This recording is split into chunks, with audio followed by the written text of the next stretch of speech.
We're now getting in more details for the Poonch encounter operation as 3 youth from Nepal have now been detained. Now, they've been detained when they were en route to Saudi Arabia via Nepal. They're being questioned on links with terrorists who are hiding in the valley. We're also getting to know that 7 to 8 natural caves, possibly used by terrorists, have been cleared. Traces of clothes, medicines and food have been recovered.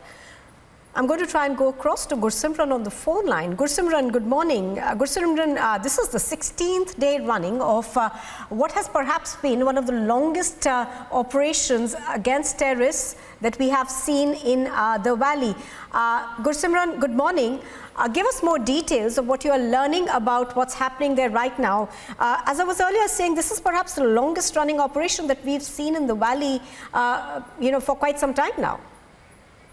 See, this is now the longest running operation in Jammu and Kashmir. 16 days have passed. The terrorists are still taking advantage of the natural caves in that very specific area. The new development is that 3 youth, they have been detained when they were in a bid to flee to Saudi Arabia via route of Nepal, and a special team was constituted by police which have got them detained from Kathmandu in Nepal, and they are being brought back for investigation. Their links with the terrorists are being now probed, because there were some credible inputs regarding their involvement in this case for providing shelter as well as guidance to these terrorists who are hiding in the area for last 16 days after the gunfight broke out between security forces and terrorists.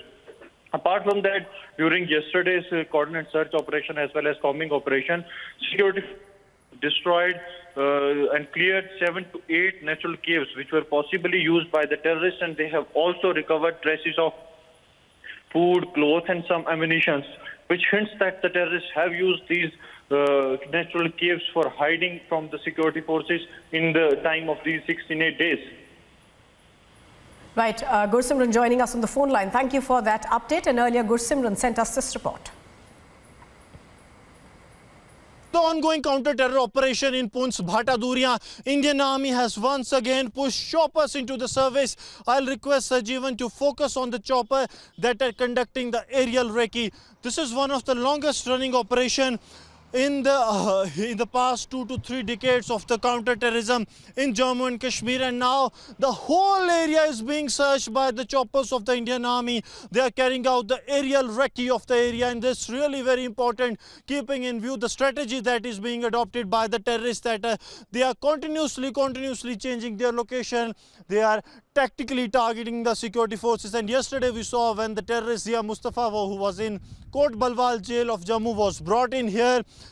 He was, when taken for the identification of the hideout, he was, along with the security forces, fired upon by the hiding terrorists, in which he got killed, and 3 of our brave hearts, 2 from Jammu and Kashmir police and 1 from Indian Army, 2 got injured.